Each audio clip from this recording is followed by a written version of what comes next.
ఇప్పుడు ఇది కాదురా రిచ్ నాకు ఇది కనబడదు ఇప్పుడు చూడట్లే రిచ్ పొజిషన్ ఎలా ఉండాలో తెలియదు ఇంకా లాక్ కప్ సైజ్ పెడితే బాల్ పడదురా ఇది లాక్ ఇప్పుడు ఇది పడితే వితౌట్ లాక్ నా రిస్ట్ ఎలా ఉంది చూడండి ఒకసారి ప్రాపర్గా ఉందా లేదా అండర్ సీ మీద ఉంది అప్పర్ సీ మీద ఉంది thumb finger index fingers ring finger మొత్తం దీని కిందనే ఉంది చూడండి ప్రాపర్గా నేను నా రిస్ట్ని లాక్ చేశానా లేదా నేను ఇలా పట్టలేదు చూడండి ఒకసారి ఇలా లాక్ చేశాను చూపెట్టండి అందరూ ఒకసారి లాక్ బాల్ ఏదిరా ఇక పట్టు తీసుకో బాల్ చూపెట్టు ఇక అంది లాక్ లేదు ఇది లాక్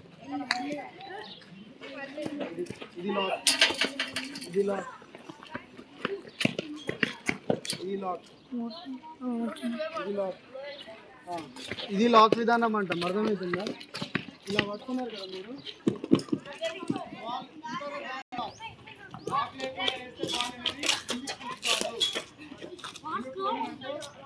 ఏదైనా కానీ మనం రోలర్ ఉంది రోలర్ని చేస్తే ముందుకెళ్తుంది కానీ రోలర్ తిరుగుతుందా సేమ్ బాల్ని మనం లాక్ చేసిన తర్వాత మనం 100% లాక్ చేసి బాల్ పుష్ చేస్తేనే బాల్ అనేది స్పీడ్ అనేది టో మీదికి రావడం లెఫ్ట్ లెగ్ అనేది స్ట్రైట్ ఫుట్ ల్యాండ్ అవ్వడం అండ్ ఫాలో త్రూ అనేది రావడం రన్నింగ్ అందరూ చేస్తారు కానీ ప్రాపర్ రన్నింగ్ రాకపోతే బౌలింగ్ అనేది రాదు చూడండి ఒకసారి లాక్ లాక్ తర్వాత రన్నింగ్ చూడండి ఫ్రీ మూమెంట్ రైట్